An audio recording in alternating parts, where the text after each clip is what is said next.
Erev Tov Bezrat Hashem. Nós voltamos ao estudo do Sefer Moreh Nevuchim. Nós estamos finalizando o capítulo 7. Nós estávamos falando, e quero reenfatizar, esse conceito dos filhos dos profetas, né?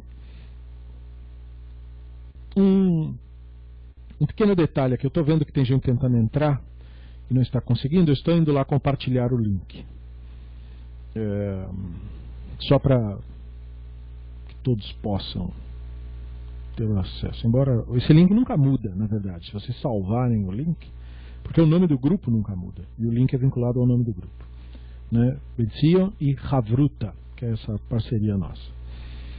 Bom, aí o que acontece? Filhos dos profetas, né? Então, nós estamos falando que o Ramban, ele interpreta a expressão ben, né, que é uma expressão da linguagem profética, como um conceito relacionado ao ser humano capacitado de receber profecia. No entendimento maimonidiano de profecia, lembremos, a profecia não é nada sobrenatural. Muito pelo contrário, até. A profecia é natural. Ela é característica própria do Adam, né? Ela é, portanto, uma coisa que depende da divindade, só que dentro do universo maimonidiano, e é aí que o Maimônides é aristotélico, é nesse específico ponto, a divindade também não é nada anormal na existência. Muito pelo contrário. É a razão pela qual. Porque você tem que saber essa diferença, né? Quando você tem uma visão sobrenatural de Deus, Deus, portanto, ele é um corpo estranho, por assim dizer, no universo. E o que o Ramban procura nos passar sobre a ideia de divindade não é isso. A divindade é realmente totalmente alheia ao mundo físico, sem sombra de dúvidas. Mas isso não significa dizer que, portanto, é a sua antítese.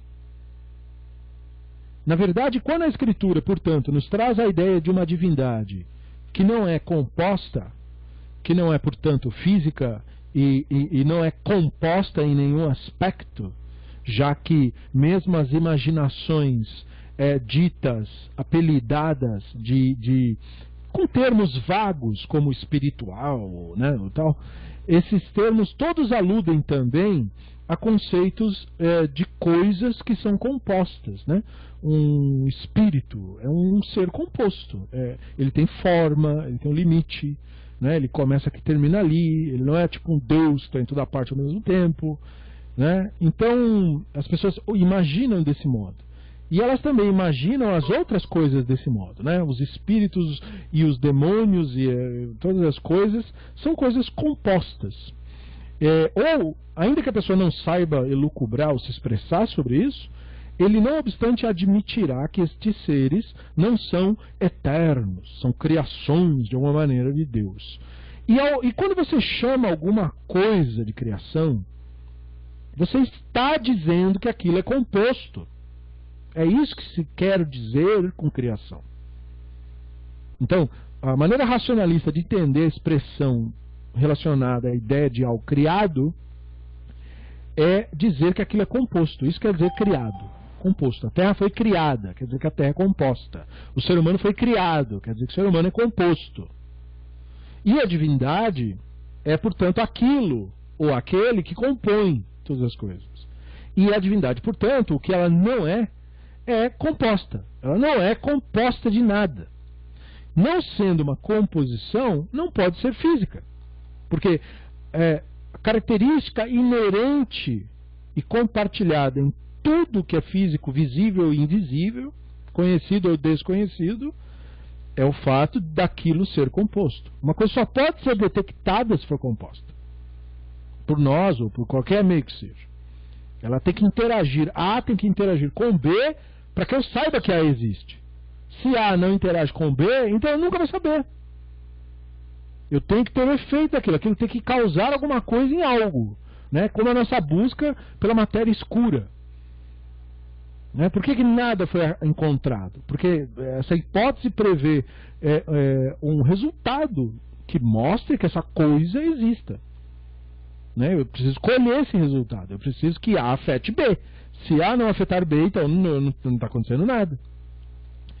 E através da nossa conclusão de que o universo teve princípio de fato, prova esta, que na época maimonidiana era só hipotética. No período de Maimônides, ele defende esse conceito de que o universo tem um princípio, mas ele defende esse conceito baseado na concepção ou na ideia, na elucubração da Torá. Ele não defende esse conceito como quem defende de fato uma tese demonstrada. Ele mesmo diz, existe dúvida se nós é que temos razão ou se é Aristóteles que tem razão. Ou seja, se o universo teve um princípio ou se o universo é eterno. Porque existem argumentos lógicos para ambos. Mas nós somos aqueles que escolheram esta visão, Maimônides fala. E se nos provarem que é Aristóteles que tem razão, então aí sim mudamos a nossa visão e mudamos as nossas interpretações. Assim Maimônides apresenta no guia qual é a postura correta de um pesquisador. Né? De um pesquisador da Bíblia e da tradição judaica, perceba, porque ele está falando disso. Ele não está falando de cientista. Né? Ele está falando de que um pesquisador da Bíblia e da tradição judaica tem que ser uma pessoa pronta e disposta a admitir os fatos, sejam esses fatos quais forem. Mas, não obstante a isso, não havia meios pelos quais eles saberem, por A mais B, que o universo de fato tinha um princípio, e não era uma coisa que sempre existiu, que pela intuição é o que fazia mais sentido. Né? Pela intuição é o que fazia mais sentido. Não tem muita evidência observando que as coisas começaram. Não tem muita evidência. Parece que tudo sempre foi desse jeito mesmo. Assim. Né? Mas isso é uma ilusão, evidente. Causada principalmente pelo nosso tempo curto de vida e tal. E também pelo fato de que, se hoje, na era pós-moderna, a vida muda muito de 10 em 10 anos, né? Os costumes, as pessoas, os gadgets, as coisas, enfim, as coisas mudam. Né? Hoje nós nos lembramos da nossa infância, nossa, tinham aparelhos diferentes, as pessoas tinham hábitos diferentes, usavam roupas diferentes, parecia que era outro planeta. Né? Você compara anos 80 com agora, que você vê isso com clareza. Clareza, parece um bando de alienígenas. Você fala, o que é aquilo? Não é possível, isso foi ontem. Né? Agora, você tem que lembrar que no período maimonidiano, da época do Aristóteles até a época do Maimônides, não mudou quase nada. Nada. Tiveram mais guerras aqui e ali e tal, mas nada de novo, os hábitos eram os mesmos, as coisas eram as mesmas, o estilo de vida era mais ou menos o mesmo. Né? Algumas inovações aqui e ali na área da imprensa, um jeito mais fácil de escrever livro, carimbando as letras em vez de ficar escrevendo à mão, uma coisa bacana, alta tecnologia. Mas deu, então assim, mais ou menos era tudo a mesma coisa. O dia a dia das pessoas não mudou muito. Então era muito mais plausível se pensar num universo contínuo, perpétuo. Portanto, a visão da Torá era uma visão, digamos assim, no contrafluxo. E para muitos pensadores e intelectuais do período, uma visão completamente absurda. Não é? Uma visão, que isso? Que universo teve começo? Que coisa mais sem nexo? Qual é a evidência disso? Né? Eles não tinham como verificar de fato. Então Maimônides falava, nós somos aqueles que defendem essa filosofia, esse pensamento. Baseado no quê? Baseado no resto. Nós não temos evidência disso em específico. Mas nós temos uma imensa sabedoria na Torá em praticamente quase todas as outras áreas. Então, nós temos que, digamos assim, dar um voto de fé, um voto de confiança para os nossos profetas, para os nossos sábios, que, portanto, é como aquele voto de confiança que você dá para um professor seu, que já te versou em diversas áreas, em diversos conhecimentos, e agora está lidando com um tema um tanto quanto ambíguo, mas que, poxa, ele já te orientou tão bem na maioria das áreas, que a intuição dele nesse ponto também deve ser considerada, né? Não de maneira absoluta, nada precisa ser absoluto, mas que você dá um crédito, porque a pessoa, afinal de contas, tem sua confiança. Né? Então é assim que o Maimônides tem em atitude em relação a Moshe. Isso é muito importante de entender, porque, então, quando ele fala de profecia, ele está falando de um fenômeno natural, né? Essa manifestação da própria da Neshama, que é isso que, na verdade, é profecia. Né? Profecia nada mais é do que esse grau que você tem de interagir na realidade a partir de si mesmo, isto é, a partir da Neshama, sem intervenção ou o filtro da mente e os seus julgamentos. Quando você consegue observar a realidade a partir da Neshama. Quando você está nesse grau pleno de ver a realidade tal qual é. Por através e por entre todas as camadas de ilusão e de ideias e de concepções que a mente humana cria. E manter-se nisso, né? Então, ele indica esta possibilidade nessa discussão que ele nos apresenta sobre o sentido ambíguo do termo ben, que é o termo que nós usamos para filho, né? E ele declara que, portanto, nesse capítulo que é léxico, a Bíblia hebraica usa o termo ben no sentido não literal. É muito bom que pensemos desse modo, para que a pessoa não cometa o equívoco de achar que tudo que o Maimônides fala, ele tirou da cabeça dele, né? O Maimônides é uma representação dos Rishonim, ele é um dos Rishonim, né? Portanto, ele é um dos sábios que foi formado a partir dos exilarcas, isto é, a partir daqueles que receberam as tradições talmúdicas, diretamente dos últimos sábios da Mishnah e do Talmud, né? E que instruíram, portanto, os principais a partir da Babilônia e adjacências, né? E, portanto, era o período final do período sassânida, e o início do período árabe, da dominação e expansão árabe. E, portanto, esses locais que tinham essa língua comum, que transitavam entre aramaico e árabe, eles, portanto, tinham uma troca cultural muito forte. E o Ramban respirou essa cultura e recebeu esse tipo de informação. Então ele teve acesso a coisas que, por exemplo, europeus não tiveram acesso, né? Ele teve acesso a uma fonte, digamos, não maculada de informações. E na medida em que ele compara o saber recebido do Sinai com a filosofia grega, também por via árabe preservada, ele percebe uma enorme similaridade. Ele percebe que estávamos falando a mesma coisa o tempo todo, né? Salvo pequenos pontos culturais aqui e ali, perspectivas aqui e ali, mas, grosso modo, estávamos todos buscando a mesma coisa, né? E é claro que isso é muita coisa para se considerar no século XII, porque o mundo nega isso para você, né? O mundo é hostil, muito mais do que hoje, né? Hoje você não sai de casa olhando para ver se não tem um animal que possa te caçar. Mas naquele período, sim, você tinha que fazer isso, né? Não podia simplesmente sair por aí. Então, era um outro universo, perceba. E é óbvio que o perigo que nações também representavam umas para as outras, naquele momento estava muito vivo, né?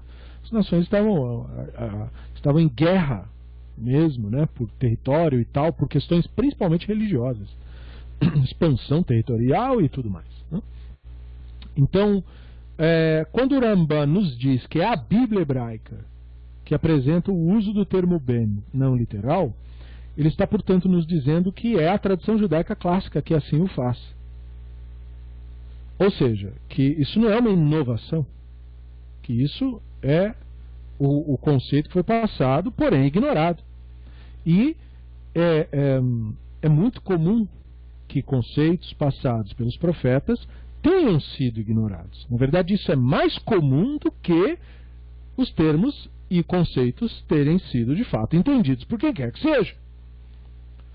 Então, você pode dizer que a cada 100 livros que você tem em temas judaicos, são 10 ou menos que realmente não ficam repetindo a mesma tagarelice, né? A mesma regurgitação de crenças e opiniões, mas que de fato trazem, né, conhecimento mesmo, inovações no pensamento e ousadias intelectuais mesmo, que realmente são pautadas no interesse pelo saber. E portanto, isso conecta a essa ideia de você ser o Ben, porque isso é fundamental. Perceba, o nome do povo de Israel é geralmente mencionado na Bíblia como Bnei Israel, não Am Israel, mas o termo mais frequente é Bnei Israel. Bnei Israel são filhos de Israel, é o plural de Ben, né? Banim, e nesse coletivo aí, Bnei, né? Bnei Israel. E aí, esses filhos, portanto, não são como quiseram catolizar, né? Como quiseram universalizar. Não se trata de dizer que é um conceito étnico universal, que os judeus são uma etnia global. Não. Né? Você nota que a verdade dos fatos é completamente outra. Né? Você tem diversos grupos étnicos, seres humanos com tons de peles mais variados. Né? E se você já entendeu que o conceito do mito racial, né, de Blumenbach e de Linneu são mitológicos, eles se equivocaram, né, que não existem raças entre seres humanos, aí você vai entender muito mais quão absurdo isso é. Quão absurdo é você achar que a raça judaica representada... Nunca houve nenhuma raça judaica, assim como nunca houve nenhuma raça de nenhum outro ser humano. E, portanto, nunca houve um sangue judaico. Isso é tudo uma loucura, fruto desse erro primordial, dessa ignorância, e que, na verdade, a filiação, a relação entre Israel e o conceito de nação iniciado no Sinai é pelo termo Bnei, que, portanto, o Ramban agora elucida, não como uma expressão pura e simplesmente étnica, mas principalmente intelectual. A progênie de Adão é a progênie intelectual de Adão. Portanto, o Bnei Israel é a progênie intelectual de Israel. E note que a Bíblia confirma isso através dos patriarcas, já que Abraham tem 2 filhos, os 2 são filhos biológicos e legítimos dele, não obstante. Um é o herdeiro da tradição e o outro não. E a única diferença entre ambos não é étnica. A diferença é que um é reflexo intelectual do Abraham e outro não é. Inclusive, o Abraham, por pessoa, tinha um grande afeto pelo que não era. Não, ele não tinha um desgosto, nada disso. E da mesma forma, o Yitzhak também tinha um filho que era sua progênie intelectual e o que não era. E a Bíblia procura mencionar isso. Ambos eram filhos legítimos, biologicamente falando. Então não se está aqui discutindo a questão, isso aí é totalmente irrelevante, essa questão desse mau uso, né, dos conceitos. E também, como se fala hoje em dia, né, o cara diz assim, o fulano é judeu, mas ele não é de verdade, porque ele se converteu. Mas aquele outro, o europeu, ele é de verdade. Então, assim, que mundo essa pessoa vive? No mundo da mitologia, no mundo do mito racial, né? Que é lamentável. Quer dizer, eu entendo que esse mito tenha se espalhado na Europa, e eu entendo que milhares de pessoas não informadas a respeito comprem o mito, mas eu sinceramente tenho dificuldade de entender como um membro do povo de Israel, como um judeu, pode abraçar o mito racial, se ele foi a principal vítima do mito racial.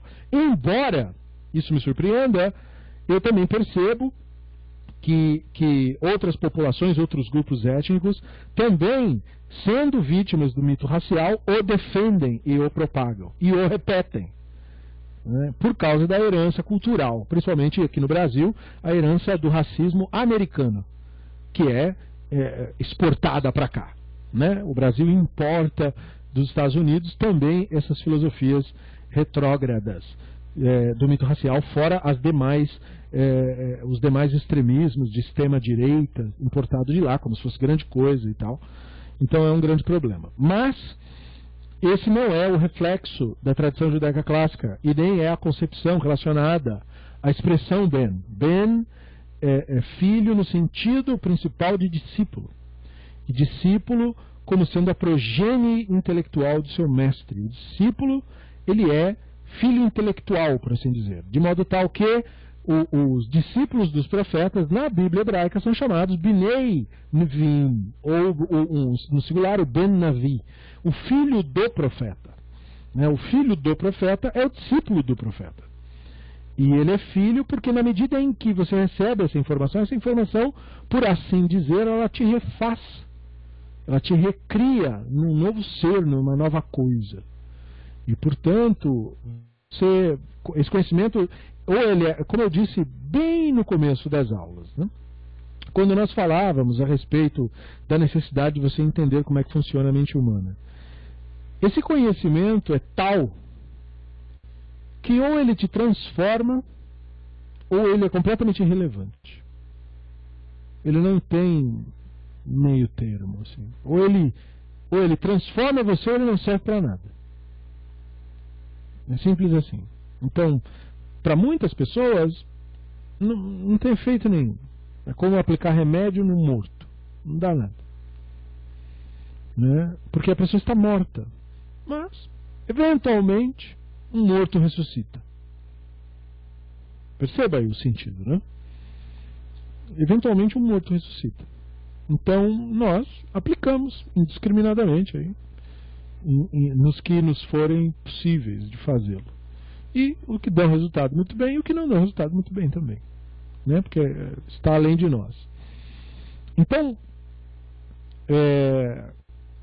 o Rambam entra nessa questão de que, portanto, se você ser Bnei Neviim é uma coisa possível, então como é que eu viro Bnei Neviim? E aí nós vimos que é por via do intelecto que foi outorgado pelo Hashem, isto é, a Neshama, outorgada, portanto, a todo ser humano, que ele foi feito, ou foi chamado Tselem Elohim. E é muito importante que você entenda isso, né? Quando você é Tselem Elohim, você é de Elohim aquilo que é possível ser de Elohim. Você é um ser físico composto e, não obstante, expressa pela sua Neshama o Elohim, as forças, portanto, que mantêm a realidade existindo. E isso é ser Tselem Elohim. Por isso, semelhança do Elohim. A semelhança dessa expressão, dentre os demais significados já vistos no estudo do guia, tem a ideia de ser um reflexo. Nós somos semelhanças do Hashem, como quer dizer que o refletimos. Porém, o reflexo, se você é o reflexo, isso significa dizer que só o outro pode ver o Hashem através de você. Porque o reflexo não pode refletir ele mesmo. Então, quando você é Tselem do Hashem, isso significa dizer... por isso, aquela expressão, agora eu espero que você entenda, quando fala-se da bênção sacerdotal. Né? A bênção sacerdotal é aquela bênção simbólica e praticada no templo, que hoje é feito simbolicamente em sinagogas, nos quais aqueles sobre os quais se diz que são Kohen, ninguém sabe disso 100% de certeza. Existem famílias que herdaram esses nomes, Kohen, tal. Você não sabe exatamente. Você olha para o cara, para todos os efeitos, ele é lituano. E daí você fala, mas ele era Kohen lá do Oriente Médio? Como será que isso aconteceu, né? Porque Kohen não pode casar com outros povos, né? Então, quer dizer, ele é de uma família Kohen que na verdade não seguiu a regra. Então aí não é mais Kohen, então, porque manchou a Keruná, não pode ser mais Kohen. Então, tudo bem, deixa pra lá essa história, né? Então isso fica como uma coisa tradicional, simbólica. E aí o Kohen vai lá na sinagoga e ele erga a mão, faz os dedos que nem no Star Trek, foi disso que o Star Trek tirou esse comprimento, né? O Kohen ergue a mão lá e faz a bênção sacerdotal. E a bênção é muito interessante, porque ela diz né, que o Hashem te abençoe e te guarde. Depois fala que o Hashem vire o seu rosto sobre ti e te agracie. E essa expressão, vire o seu rosto, é a expressão chave dessa brachá. Porque quando fala vira o rosto, o que quer dizer isso? Vira o rosto, né? Olhe para você. Que é o foco da atenção. Não existe bênção maior que você possa outorgar a alguém que a sua atenção. Não existe bênção maior que você possa dar para uma pessoa que você ama do que a sua atenção para essa pessoa, sua presença para ela. Essa é a coisa mais grandiosa que existe de um ser humano para outro ser humano. Então, o Hashem, por isso está nessa bênção tão importante a expressão que o Hashem vire o rosto para você. Ou seja, lhe dê atenção. Isso é o pleno reconhecimento do outro, tal qual ele é. Porque assim como todo ser que não é motivado e influenciado pela mentalidade egocêntrica, pela mentalidade egóica, o Hashem não tem o olhar julgador. O Hashem tem o olhar de ternura, o olhar de plena aceitação do outro. Por isso, nessa bênção, o Hashem te abençoe e te agracie. Mas como ele faz isso? Apenas virando o rosto para você, na sua direção. Ou seja, te dando atenção. Então essa concepção da atenção é a concepção chave para que entendamos o que é ser Tselem Elohim. O Tselem Elohim é reflexo dessa atenção. Perceba que quando a Torá fala, quando o Moshe esteve no Sinai, diz que o rosto de Moshe brilhava, né? E aí ele cobriu o rosto. E tal. O povo ficou meio com medo do fenômeno e brilhou o rosto. Então, a ideia do brilho a partir do rosto é a ideia de você ser, portanto, o reflexo. O Moshe tornou-se de maneira plena reflexo do Elohim. A luz do Sinai agora emanava dele, do rosto dele. O rosto, o panim, nós vimos já no guia, vem de poné, virar, né? Então, virar quer dizer para onde eu dou minha atenção. Minha atenção está para cá ou está para lá. Onde quer que eu vá, eu viro primeiro o rosto. Então, por isso virar em hebraico e rosto em hebraico é construído a partir da mesma palavra. Poné é virar e panim é o rosto, né? As faces, como fala no hebraico bíblico, né? As faces e os lados, se você preferir. Portanto, o rosto é um símbolo da atenção e do direcionamento. E se você é o Tselem do Elohim, o rosto do Elohim voltou-se para você e você passa a refletir, portanto, para um outro ser humano, o Elohim propriamente dito, que, portanto, vai voltar a sua atenção para você e aí vai refletir o Elohim para um outro ser humano e assim por diante. Então, ser Tselem do Elohim é, portanto, ser Bnei Neviim. Então é por meio do intelecto. E isso era possuído pelo Adam, o Maimônides nos falou, de maneira plena. Por isso é dito que ele é um pouco menor que os Malachim. Porque o conceito de Malach, portanto, de mensageiro, daquele que tem significado, que é o que está presente nas forças da natureza, propriamente ditas, né? Tudo isso tem significado, tudo isso tem conhecimento, tudo isso tem informação. Portanto, tudo isso é malach do Hashem. E aí o homem se torna um malach do Hashem, no sentido de dizer que ele se torna reflexo do Elohim, Tselem do Elohim. E ele é um pouco menor do que o malach propriamente dito, pelo fato de ele estar na fragilidade de um corpo que perece, né? Que pode ser facilmente quebrado, né? Uma coisa squishy, uma coisa molenga, uma coisa aquosa, né? Mas está ali, né? Ele é extremamente frágil e ao mesmo tempo extremamente importante.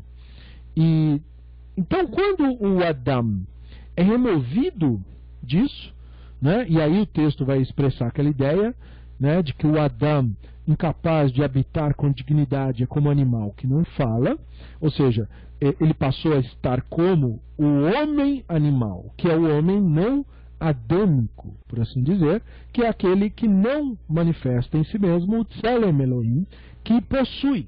Porque o texto bíblico diz que o Adam foi feito pelo Elohim Tselem, e não que ele é Tselem, ele foi feito. Isso mostra que todo ser humano tem esse mesmo potencial, por isso ele recebe esse nome Adam, o que vem da Adamá, né, o terráqueo, portanto. Porque sendo ele o terráqueo, o que está implícito nisso é que, portanto, todo o animal humano é, portanto, terráqueo. Terráqueo é aquilo que vem deste planeta, né, o terráqueo. Então o Adam é essencialmente terráqueo. Logo, todo o animal humano pode ser Adam. Ele precisa despertar o Tselem Elohim. E ali o Adam deixa de ser Tselem Elohim, quando dá vazão à sua mentalidade egocêntrica, que é o primeiro ato de idolatria, né, o culto a mim mesmo. Esse foi o ato de idolatria. E ele, portanto, chegou no nível mais elevado, desceu do nível mais elevado. E como no Shemot 33:11 diz de Moshe, que o Moshe falava com o Elohim boca a boca, panim al panim, né, face a face. Então perceba, por isso que falar diretamente com o Elohim é panim al panim. Espero que você tenha entendido agora, já que se a panim do Moshe, a atenção do Moshe é focada no Hashem, a atenção do Hashem é focada em Moshe. Por isso, panim al panim. Porque duas pessoas com o rosto uma voltada para a outra estão com sua atenção focados um no outro. Então, quando você volta a sua atenção para o Hashem, você tem a recíproca. Da mesma maneira que quando você dá atenção para um ser humano, esse ser humano dá atenção para você. Né? Portanto, o que nos falta enquanto sociedade é justamente a atenção, o pleno reconhecimento do outro tal qual ele é. É isso que nos falta. Nós temos o olhar julgador, filtrado, né, personagem, que vivido por nós e vivido pelos outros. Né? E nós, mesmo as pessoas que vivem os personagens, se você sabe que ela não o é, então você não pode, né, corroborar com aquele personagem, já que a pessoa é vítima daquela ilusão. Né? E muitas vezes os personagens vividos pelas pessoas as prejudicam. E é, portanto, o papel de alguém desperto não corroborar com isso, porque sabe que aquilo é fictício. Né? Então, o nível elevado é o nível Adam. E Shet era assim, porque o Shet era a progênie intelectual do Adam. E o Ramban, portanto, está dizendo que o Shet alcançou isso que ele chama de Shlemut Enoshit, a perfeição humana. Quando o Ramban fala de perfeição humana, é disso que o Ramban está falando. Percebam isso. O Ramban não está falando de moralismo, nem de puritanismo. Ele não está dizendo que era uma pessoa muito religiosa e que tinha uma crença inabalável. Provavelmente não tinha nem crença nenhuma. Porque se você tem um contato com a realidade, com o Hashem, para que você precisa de crença, exatamente? Não tem necessidade disso. Crença é a admissão de uma ideia baseado na ignorância. Isso é crença. A crença só é relevante num estado de ignorância. A partir do momento que você aprende, a crença não é mais necessária. Porque você aprendeu já. Né? Então, se você for acreditar em alguma coisa, tem que ter algo que está, digamos assim, em vistas de se tornar fato mediante a sua pesquisa. Né? Estou estudando isso aqui porque eu creio que quando eu chegar no final eu vou ter tal e tal resultado. Eu creio nisso. Vamos lá. E aí você prossegue, e aí vê se a sua crença se confirma ou não. Se confirmar, muito bem, mantém a crença. Se não se confirmar, rejeita, minha teoria estava errada, vamos para outra. É assim que funciona a crença. A crença não tem que ser uma situação mental estacionária. Não. A situação mental estacionária na ignorância é inclusive uma proibição, né, que é o culto à ignorância. Que a escritura proíbe isso, que a tradição judaica proíbe, renega isso daí. Então, a relação humana com a divindade não tem nada a ver com crença. Tem que ver com o fato de você saber quem você é, afinal. Né? Portanto, de você dar atenção a isso, para que essa atenção possa se voltar a você também. E essa é a Shlemut Enoshit. Essa é a perfeição humana. Quando o ser humano é plenamente Tselem Elohim. Ele é um ser humano perfeito. Perceba que isso então é ser perfeito. Perceba que agora nós descemos o conceito de perfeição a um nível plenamente plausível. Ser perfeito não quer dizer não tenho instintos. Ser perfeito não quer dizer nunca cometo nenhum erro, nem de gramática. Ser perfeito não quer dizer sou bem sucedido em tudo que eu faço. Esse dia fui aprender a desmontar e montar um microcomputador. Eu nunca tinha aberto um e fui perfeito. Isso é mito, isso é loucura. Não é isso. A perfeição humana é, portanto, o ser humano, o que o Ramban está falando, a Shlemut, a plenitude, se você assim preferir, diz respeito àquele conceito aristotélico, que é a questão do propósito. Para Aristóteles, uma coisa é perfeita quando ela atinge o seu objetivo, o seu propósito. Então o Rambam está dizendo, o propósito humano é estar como Tselem Elohim, é existir enquanto Tselem Elohim. É para isso que o ser humano existe. Portanto, não se coloca nisso a ferro e fogo como esta é a missão, porque essa é uma missão ambígua, né? Essa expressão é uma expressão que alude a uma diversidade enorme de conceitos e que, no fundo, diz respeito a você abandonar, né, a manipulação da mentalidade egóica para que você se reconheça enquanto Tselem Elohim. Portanto, não é algo que você faz, antes é algo que você deixa de fazer, né? Você deixa de dar vazão ao ego, você deixa de se identificar com ideias, crenças e opiniões. Percebe? Nós falamos isso como algo que você faz, mas na verdade é algo que você deixa de fazer. Porque o que você já faz é justamente acreditar nas histórias, nas narrativas, e nas crenças, e nas loucuras. Isso você já faz. Então a questão é você parar de fazer isso. Então a Shlemut, a plenitude humana, é você ser plenamente Tselem Elohim. E esse ser Tselem Elohim, é preciso agora elucidar esse ponto, não se trata de algo que você vai se tornar. Por isso o texto do Bereshit conta isso como um ato da divindade. O ser humano é criado Tselem Elohim. O que isso significa? Significa que você, enquanto ainda na mentalidade egóica, você já é Tselem Elohim. Só que isso está encoberto. Isso não está sendo percebido por você mesmo. E não sendo percebido por você mesmo, portanto não tem tua atenção. Não tendo tua atenção, seu rosto não está voltado para isso. Você não está olhando para dentro.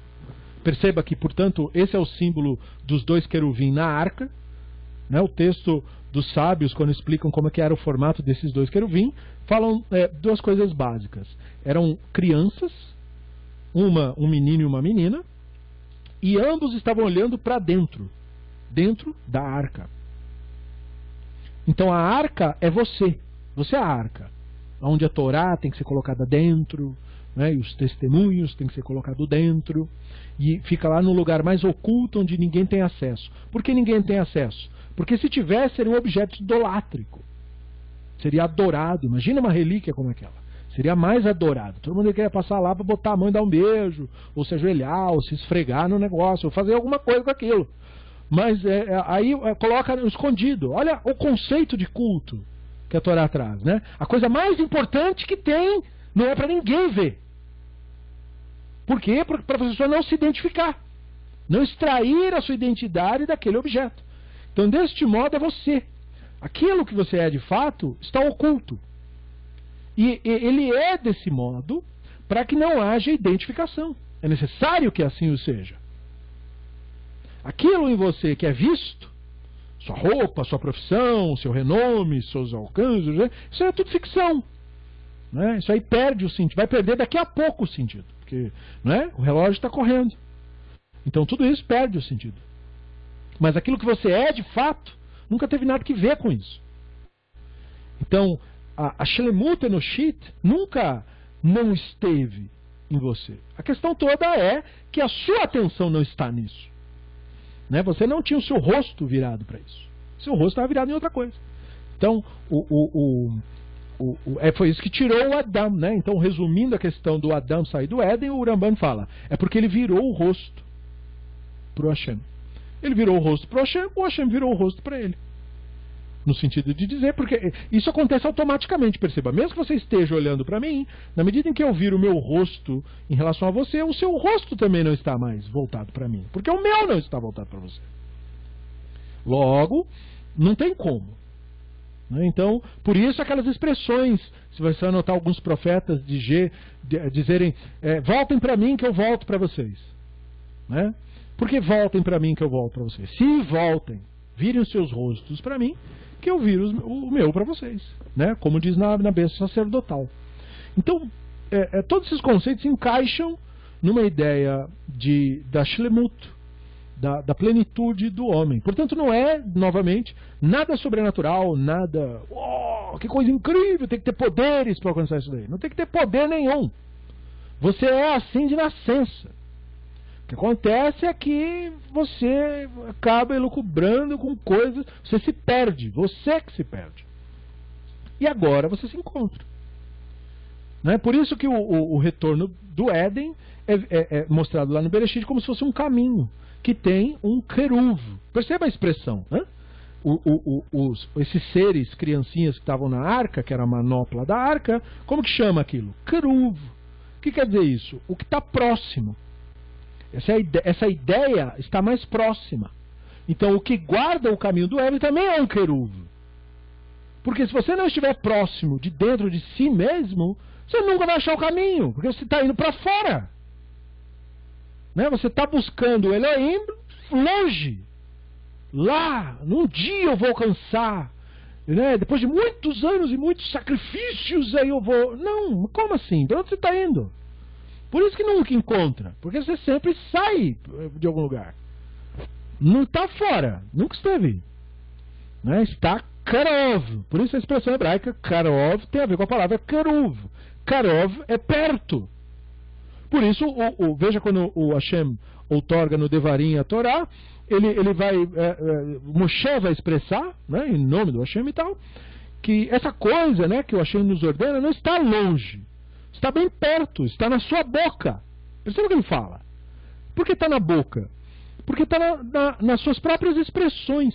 Na maneira como você se comunica, você sabe quem é que está falando. Se é o Tselem Elohim ou se é o ego humano que está falando. Né? Se está contando história relacionada ao tempo, é o ego. Né? Eu fui, eu fiz não sei o que, eu estava não sei de onde, ou eu vou fazer não sei o que, ou eu vou, sempre contando história. Fiz aquilo, eu era aquilo, eu fui aquilo, ou eu vou ser aquilo, eu estou... Né? Não foca aqui. Né? Porque nada do que foi já era. Você está aqui agora, você vive aqui, você não vive lá. Quando aquilo foi sua realidade presente, você viveu aquele momento, ou não, porque na verdade a maioria das vezes as pessoas não vivem os momentos que supostamente deveriam ter vivido, né? Porque elas não estão lá. Elas podem estar fisicamente no lugar, mas a mente está viajando, sempre contando histórias e levando a pessoa de lugar para lugar. Só que nada disso é você. Você é isso que foca nesse momento. Porque a única realidade que tem é esse momento. Então a Shlemut implica plena consciência ou pleno despertar do Tselem Elohim, da Neshama. E é nesse sentido, e apenas nesse sentido, que você de fato Ben Adam, ou um filho de Adam, no sentido Sod, né? Podemos dizer assim, no sentido mais profundo, no sentido oculto, às massas, do que significa de fato ser Adam e, portanto, Ben Adam, e só Ben Adam pode ser Bnei Israel. Não tem nenhum não adâmico Bnei Israel. Não tem isso. Para ser Bnei Israel, tem que ser Ben Adam antes. Assim como não tem nenhum Bnei Noah que não seja Ben Adam. Não tem como. Porque não tem como um não adâmico ser Ben Noah. Isso não funciona. Não tem. Perceba isso. Né? E, então, o Nitzuf, né, o banimento do Adam e toda a problemática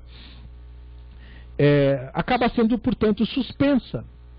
O Rambam nos conta isso para mostrar que essa condição de afastamento é uma condição, portanto, mutável. Ela não é, como as religiões contam, uma condição perpétua, uma condenação que todos nascem. Não tem nada disso. O texto conta justamente a saída para chegar na Torá e mostrar o retorno. Né? Então, quer dizer, é uma saga. Mas a história é uma história, portanto, entregue, por assim dizer. Né? Porque a história está dizendo, olha, a saída é essa, aconteceu coisa disso, o retorno é esse, acontece desse modo. Está na sua mão decidir o que você quer fazer. Porque a Torá é isso, né? Ela termina dizendo assim, olha, então está aqui, ó, a vida que está falando ali é a árvore da vida, lá do Bereshit. Então está aqui a vida, o bem. E a morte? Morte é a árvore do conhecimento do bem e do mal. Perceba, está na mesma Torá. eu entrego para vocês a vida e o bem. E recomendo, segue a vida. Quer dizer, voltamos à questão do Bereshit. Né? Tá aqui a árvore da vida e a árvore do bem e do mal. Né? E eu recomendo que você coma aquela e não essa. Te proíbo de comer aquela. Na primeira vez, te proíbo. Né? Na segunda vez, fica a seu critério. Perceba, fica a seu critério. Se você fizer escolher a vida, eu recomendo que você assim o faça. E se você não, já sabe o que acontece. Está na sua mão agora. Então, a Torá, portanto, é outorgada como o meio pelo qual você descobre-se de Tselem Elohim. E passa a viver desse modo. E passa, portanto, a viver de fato. O X da questão é esse. Né?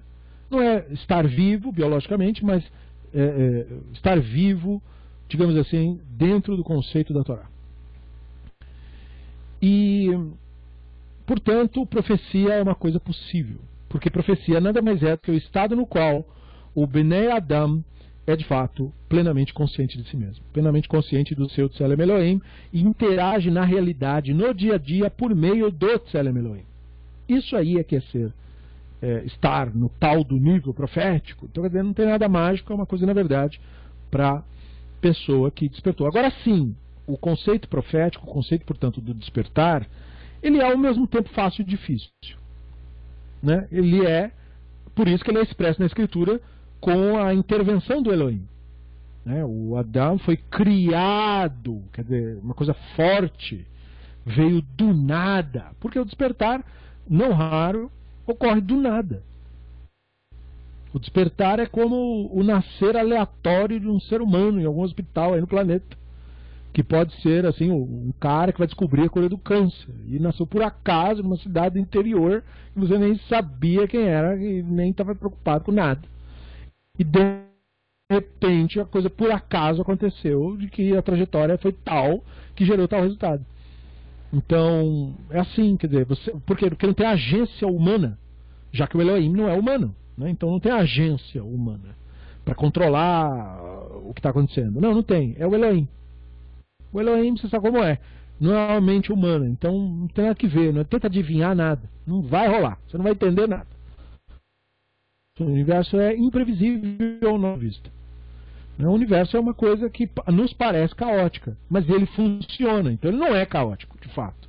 Se fosse caótico geral. Mas não é.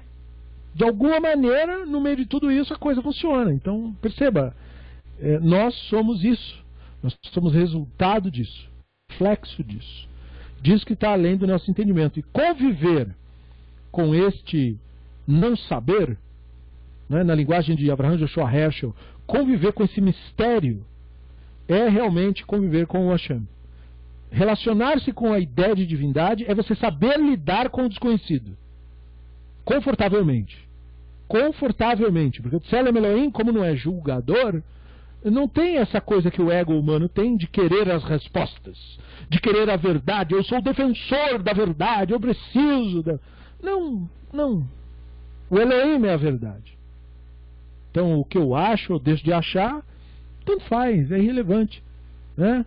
Eu posso achar uma coisa, mas aí descubro que não era. Tá bom, então muda.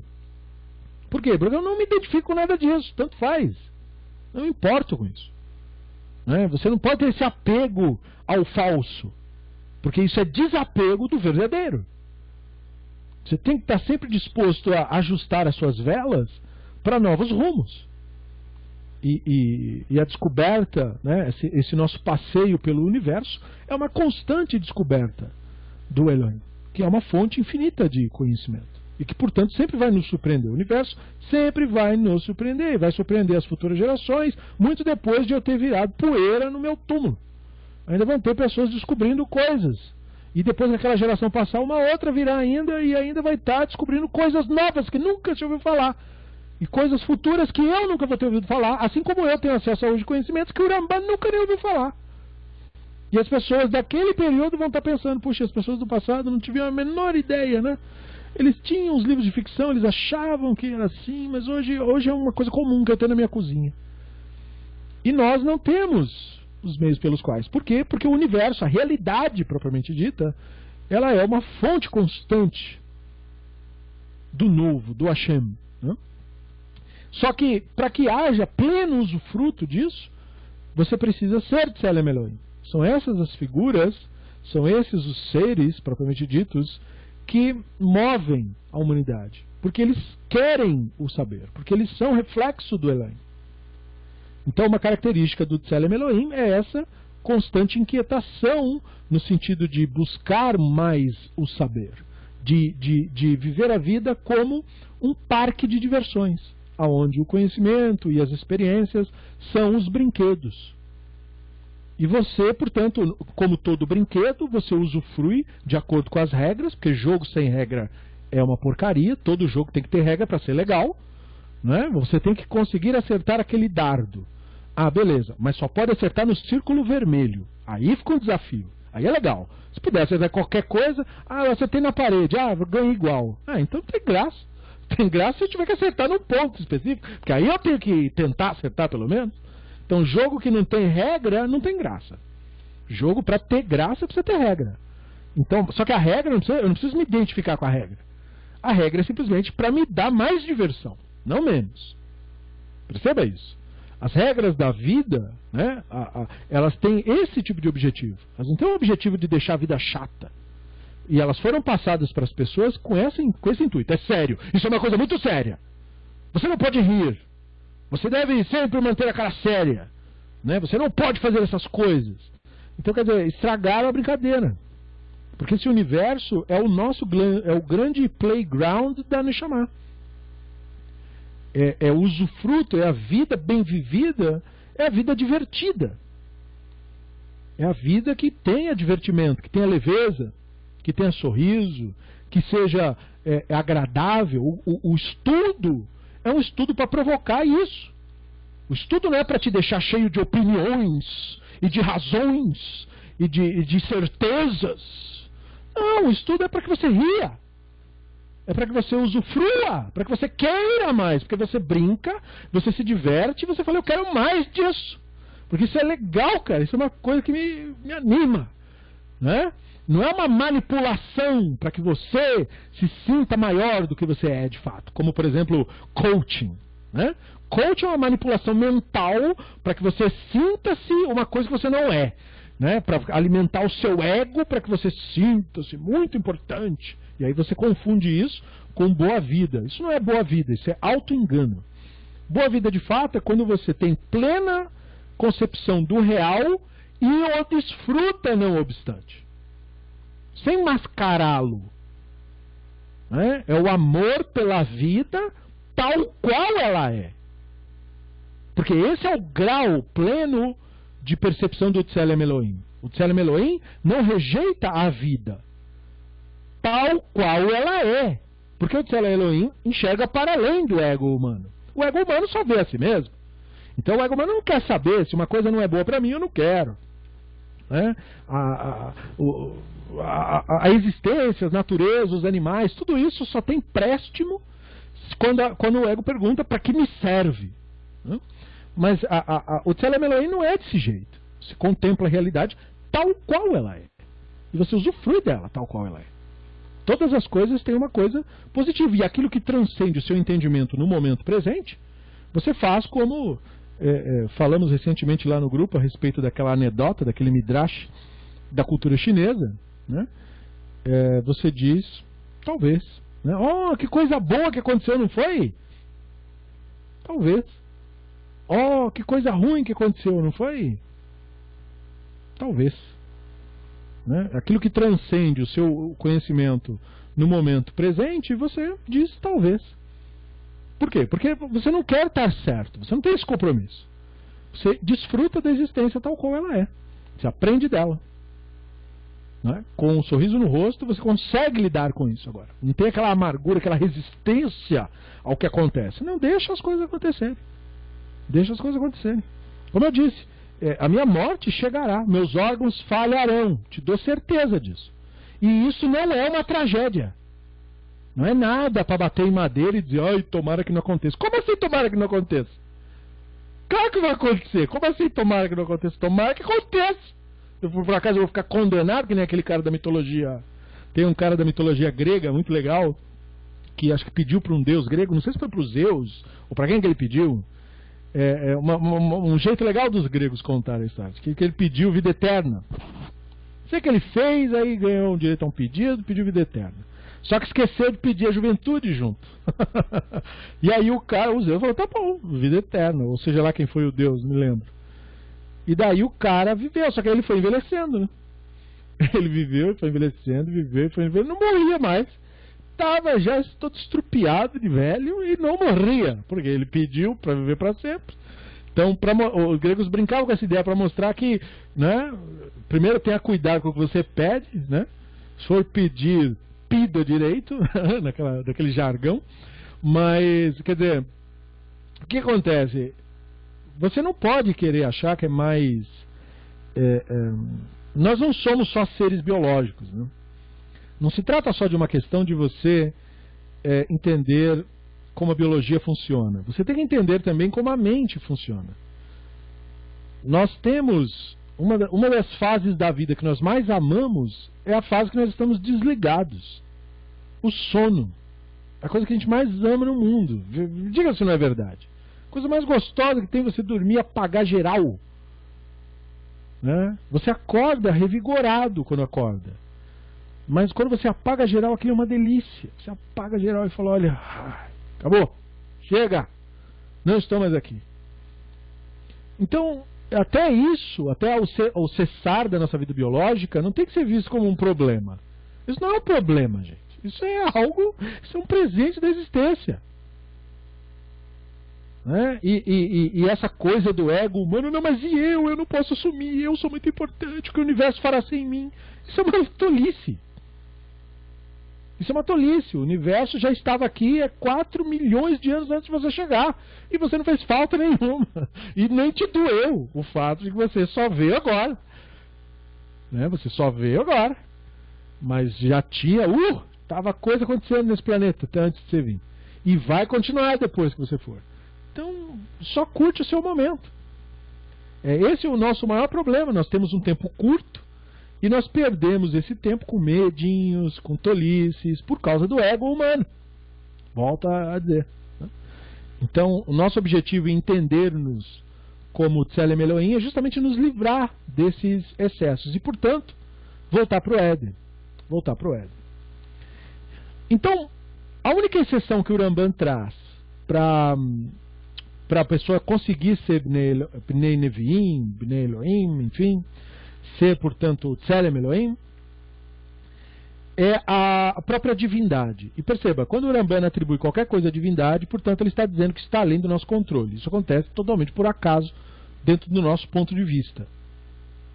Dentro do nosso ponto de vista, como nós não entendemos os cálculos de causa e efeito que causa isso daí, nós não sabemos. Agora, o que pode acontecer, o Rambam diz, é uma pessoa estar plenamente no Tselem Elohim e nunca ter, de fato, uma dessas experiências que a Bíblia narra, de ter um sonho, ou de ter uma visão, ou de ter alguma coisa. Porque vai depender muito. Porque essa situação de Tselem Elohim também é uma situação tênue. Porque, por exemplo, uma pessoa pode estar nesse grau, desfrutando a vida, finalmente vivo, às vezes até depois de muitos anos morto. E aí, de repente, a pessoa tem uma experiência como essa, e aí ele tem um sonho. E aí ele se identifica com aquilo. Aí ele acha, agora eu sou profeta. Aí ele assume um personagem. Pronto. Aí tudo aquilo que foi alcançado é perdido num segundo. Né? Então, isso também é um perigo. Porque você pode se identificar. Porque você nunca vai se identificar com aquilo que você não corrobora. De alguma maneira. Então, de repente, com o treino, você não corrobora mais com as ideias egóicas. Realmente. Sabe, as historinhas e toda aquela infantilidade. Você fala, passei dessa fase. Né? Ótimo. Só que de repente você tem novas ideias com as quais você se identifica. Como a ideia do ser justo, a ideia do ser correto, ou a ideia do ser nobre, ou a ideia do ser espiritual. Entendeu? Porque é necessário que você se livre de tudo isso. Por isso o Hashem Elokei Nemet. O Hashem é a verdade. Não é você, não é o que você acha, não é o que você pensa, você não é nada. Você nunca vai ser nada. Então não tem isso de, não, mas nós vamos alcançar. Nós não vamos alcançar nada. Tudo que nós temos que ser, nós já somos. Tselem Elohim é o que somos. E deu. E é isso. Nós refletimos o Elohim. Quando despertos, quando entendemos o conceito da Neshama. Então a pessoa pode perder isso. Portanto, o Ramban percebe situações nas quais a pessoa tinha o grau, mas o Hashem não se manifestou para aquela pessoa por qualquer razão, durante a vida inteira daquela pessoa, ou às vezes só uma vez, durante a vida toda. Ele conta alguns casos, o cara teve essa experiência uma vez só para ter mesmo, e aí depois nunca mais. Então são aqueles casos da Bíblia que a Bíblia vai falar, e profetizou, e depois disso nunca mais. Então o "e profetizou", essa expressão que é ruim em língua portuguesa, porque alude à ideia do fantasma e tal. Mas enfim, o cara teve a experiência, né? Ele interpretou, ele entendeu, portanto, algum aspecto da realidade com uma clareza inequívoca, só que como um clarão de um relâmpago. Pau! E aí, pagou. Mas ele chegou lá. Ele teve a experiência. Então, esses conceitos todos aludem à necessidade de você ter uma experiência. De você ser a experiência. E é isso que conclui esse 7º capítulo do Guia. No próximo capítulo, 8º capítulo, nós já vamos mudar um pouquinho de assunto. Eu digo um pouquinho porque eles são todos conectados, né? Mas vocês devem, portanto, levar com vocês esse conceito do Ben Elohim, esse conceito do Ben Adam, do Binei Neviim. Eu espero que vocês tenham entendido o peso desse tipo de conceitualização do Ramban no resto da Bíblia inteira, que isso acaba afetando Bíblia, Mishnah. O que você lê é afetado por isso. Requer uma reinterpretação, requer um novo olhar, que agora mudou tudo, né? O conceito normalmente passado pela ideia de Ben não é bem isso, né? Não é bem isso do jeito que estavam contando. Então o impacto interpretativo é muito forte e será corroborado em aulas posteriores. Tá claro até aqui?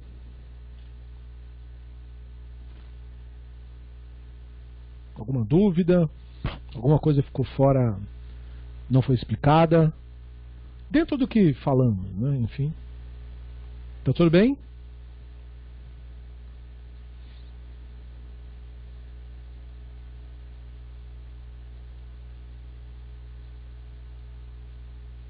Uhum. Ok. Então na próxima aula nós mudaremos de capítulo. Essa semana eu já passo para vocês a transcrição dessa aula, tá? E na quinta-feira nos vemos no nosso outro estudo, tá certo? E assim que essa aula for concluída, eu já começarei a fazer o upload para passar para vocês o link de arquivamento e revisão o quanto antes, tá? Obrigado pela presença de vocês, pela participação, e nos vemos na próxima aula do Be'ezerat Hashem Yitbarach.